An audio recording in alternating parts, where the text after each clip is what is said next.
नमस्कार साथियों, आप सबका पुनः स्वागत है श्रद्धा एस्ट्रो ज्योतिष में। आज हम लोग कवर करने वाले हैं धनु लग्न की कुंडली में यदि राहु अष्टम भाव में बैठे हैं तो क्या फल है। हम ये भी कह सकते हैं धनु लग्न की कुंडली में कर्क राशि का राहु किस प्रकार का फल देता है। तो आइए शुरुआत करते हैं आज की क्लास का।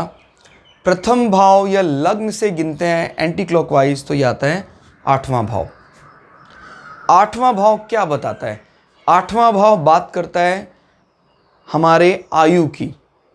आठवां भाव हमारे ससुराल पक्ष, गुप्त धन, गुप्त विद्या और कोई रिसर्च वर्क, अकल्ट नॉलेज, इन सब की बात अष्टम भाव से देखा जाता है। जो भी व्यक्ति धनु लग्न का है वो मृत्यु पक्ष या आयु पक्ष को लेकर उसका जो रवैया वो कर्क की तरह, मतलब वो हास्य में, उसको विषय में देखिए, अगर यहां पर कोई एग्रेसिव नंबर आता है तो उस पर वो बड़ा विचार करता है मृत्यु पर। अभी इसको हास्य में टाल देता है, कोई अकल्ट है, कोई बहुत ज़्यादा सीरियस नहीं रहता इस विषय के लिए। इनके जो ससुराल पक्ष वाले मिलते हैं उनका भी मुख्य रूप से जो प्रोफाइल है वो कर्क राशि की तरह हास्य विनोद। ये चंद्रमा की खुद की राशि तो ये सब तो लाजमी है। अब लेकिन राहु यहां बैठ गया है और राहु आपको पता है चंद्रमा को तो ग्रहण लगा देता है। तो जब राहु यहां बैठते हैं तो फिर कहीं ना कहीं अष्टम भाव को पीड़ित करते हैं। आपके एक्सटर्नल सेक्सुअल ऑर्गन में व्याभिचार और बीमारी दोनों एक साथ भी दे सकते हैं अगर चंद्रमा नीच का हो जाए। जैसे चंद्रमा नीच का होकर 12वें भाव में बैठ जाए। हालांकि अंततोगत्वा, लेकिन बस वही इसमें अंततोगत्वा वाली बात, जब जीवन में ये सब चीज़ें चली गई तो फिर फायदा क्या। विपरीत राजयोग है इसमें, अंत में आपको इसके कष्टों से उबार लेगा, उम्र भी बढ़ा देगा अगर विपरीत राजयोग में इन्वॉल्व हो जाता है। लेकिन पहला भाव, मतलब पहला इंपैक्ट यही बताता है कि कहीं ना कहीं आपके एक्सटर्नल सेक्सुअल ऑर्गन का प्लेजर कम कर देगा, खत्म कर देगा और उनमें कोई ना कोई विकार, बीमारी भी कर सकता है। इस प्रकार के कॉम्बिनेशन में अगेन आपको ढूंढना है भाई बृहस्पति और शुक्र किस अवस्था में है। कहता जी शुक्र भी कमजोर है, अरे फिर तो निश्चित रूप से आपको आपका जो सेक्सुअल प्लेजर वाला पार्ट है वो कमजोर हो जाएगा। राहु यहां बैठकर कहीं ना कहीं ससुराल पक्ष जो कर्क राशि से प्रभावित है उसके जो हास्य विनोद वाला जो स्वभाव उसको दबाते हैं, उसको सीरियसनेस की तरफ लेकर जाते हैं। वो लोग प्रसन्न वदनम रहना चाहते हैं लेकिन रह नहीं पाते हैं। याद रखिएगा, बाय डिफॉल्ट हमारा नेचर है सोसाइटी उसको एक्सेप्ट कर ले, उसके लिए प्लैनेट का सपोर्टिंग होना बहुत जरूरी है।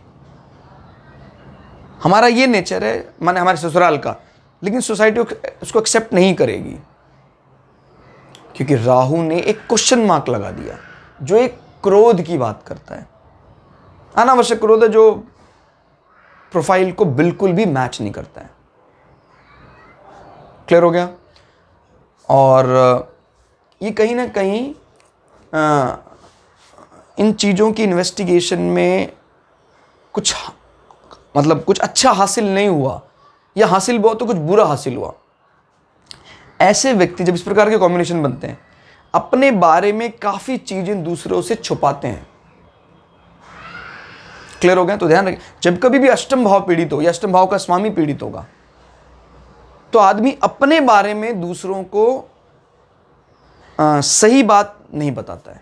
इनफैक्ट मतलब अगर नीच भंग है तो शुरुआत में नहीं बताएगा, लेकिन बाद में एनवायरनमेंट उसके लिए सपोर्टिव आ जाए। जैसे इसका स्वामी यहां बैठ जाता है, वो फिर उच्च का है और वो विपरीत राजयोग में भी लग गया है तो फिर वो बहुत बली हो जाता है। फिर इस प्रकार के सारे दोष जो मैंने बोले वो खत्म हो जाएंगे। डिस्टर्बेंस जरूर रहेगी, आइदर मतलब छोटी मोटी स्किन डिजीज, सेक्सुअल ऑर्गन, लेकिन वो आपके सेक्स ऑर्गन को बिल्कुल ही प्लेजर को खत्म कर दे, ऐसा नहीं होगा। क्लियर हो गया? तो याद रखना है, जो बातें हैं उनका जो प्रभाव है बुरा, वो बद से बदतर हो सकता है अगर घर का मालिक भी बिल्कुल साथ नहीं दे रहा है।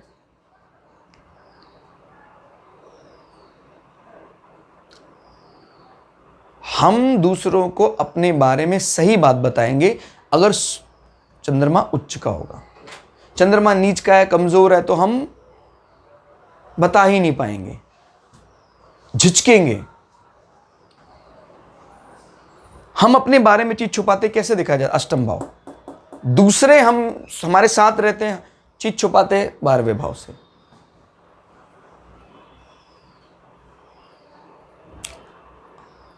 चंद्रमा कमजोर है, राहु बैठा है, आयु कम हो जाएगी, फिर ज्यादा आयु नहीं होगी। चंद्रमा बली है, राहु बैठा है, क्योंकि रिजल्ट किसके पास है? रिजल्ट कौन डिक्लेयर करता है? इस घर का मालिक। और डिस्टर्बेंस कौन क्रिएट करता है? इस घर में सिटिंग एलिमेंट, या पॉजिटिव है तो डिस्टर्बेंस नहीं रहेगी, वो हेल्थी एनवायरनमेंट बना देंगे। तो देखिए, उम्र कम करने की ताकत चंद्रमा में है, लेकिन उस लंबी उम्र का भी क्या फायदा है अगर वो कष्टकारी हो? तो वो समझना है आपको कि उम्र छोटी होगी, कष्ट भी होगा अगर चंद्रमा कमजोर है। उम्र लंबी होगी लेकिन कष्ट बराबर रहेगा इसके कारण। अब राहु की दृष्टि देखते हैं। 1, 2, 3, 4, 5 तीनों जल तत्व राशियों को प्रभावित कर रहा है। मतलब ऐसे व्यक्ति को जल से संबंधित कोई भी विषय में सावधानी बरतनी चाहिए। पानी में तैरना हो, या अपने घर में भी कहीं वो जल संग्रहित करके रखता है, उसको कष्ट पहुंचा सकता है कहीं ना कहीं। वो पता लगा उसी जल में कहीं कीड़े पड़ गए, मच्छर हो गए, डेंगू हो गया उसी के कारण। तीनों जल तत्व राशियों को प्रभावित कर देता है राहु यहां बैठकर। तो जल तत्व से थोड़ा उसको भय तो रहेगा ही रहेगा। ऐसी कोई भी चीज जो जल से संबंधित है उसको ज्यादा फेवर नहीं करती है। एक मतलब अब यहां पर दृष्टि का मतलब अनावश्यक व्यय हो सकता है अष्टम भाव से संबंधित। तो चंद्रमा कमजोर होने पर ये आपके सेक्सुअल पार्ट में कहीं ना कहीं कुछ ऐसी दिक्कतें हैं जिसके लिए आपको हॉस्पिटल में डॉक्टर को खर्चा देना, क्योंकि ये हॉस्पिटल संबंधित खर्चों की बात करता है 12वां भाव, और उसका संबंध अष्टम भाव से, तो फिर आप समझ सकते हैं। और राहु की दृष्टि ये भी बताती है कि कहीं ना कहीं जीवन में आप मेडिटेशन के जरिए सीक्रेट्स को जानने का प्रयास जरूर करेंगे, लेकिन आपकी बुद्धि वो मोक्षा के प्रति नहीं है। आप संसार के यानी विशेष को पूरा करने के लिए उसकी तरफ जाएंगे। ध्यान रखिएगा, केतु का अगर संबंध बनता है तो फिर वो मोक्षा की तरफ, माने मेडिटेशन, योग, तंत्र का सहारा लेता है जीवन के परम सुख मोक्ष को पाने के लिए। और अगर राहु का संबंध बनता है अगर 4, 8, 12 से, तो वो बात करता है भाई किसी तरह संसार का जो भौतिक सुख है उसको बढ़ाया जाए। पूरी तरह से बहिर्मुखी है वो। तो मेडिटेशन, योग का प्रयोग भी करेगा तो सोचेगा यार इससे कुछ मटेरियल गेन होना चाहिए, कुछ ऐसा मिरेकल होना चाहिए। केतु कहता नहीं यार, हमें तो संसार को छोड़ने के लिए हमने रास्ता चुना है। और मंगल अगर कमजोर अवस्था में तो आपको निश्चित रूप से कहीं अवसाद, नींद ना आना, और कहीं ना कहीं कष्टों के बाद जेल, इस प्रकार की कोई बात भी दिखाई देती है। अगर मंगल कमजोर अवस्था में, नीच का है, पीड़ित है, मजबूत अवस्था में है, तो रिजल्ट, मैंने बोला रिजल्ट मंगल के पास सुरक्षित है। घर कष्ट दे सकता है, भय भी दे सकता है, यार जेल जाना पड़ सकता है, जाएगा नहीं वो, मंगल मजबूत अवस्था में है। तो कुल मिला के राहु 12वें भाव को खराब कर रहे हैं। 5, 6, 7, 7वीं दृष्टि हमें काउंट नहीं करनी है। 8, 9 चतुर्थ भाव हमारा अपना भवन बनने में परेशानियां, अगर यहाँ राहु बैठा हुआ है तो घर भी नहीं बनने देता। और नौवीं दृष्टि से हमारे माता को भी प्रभावित कर रहा है राहु यहाँ। माता को कष्ट, माता का स्वभाव मुख्य रूप से मीन की तरह है। मीन का स्वभाव भी बड़ा हास्य विनोद, ये इसको बृहस्पति की रोमांटिक फेज माना जाता है, बृहस्पति की रोमांटिक राशि, क्योंकि आपको पता शुक्र को ये सबसे ज़्यादा प्रिय है। और शुक्र को क्या प्रिय है, कहीं ना कहीं लग्जरी, जहाँ थोड़ा रोमांस भी हो, थोड़ा सा खर्चा भी हो लाइफ में। क्लियर?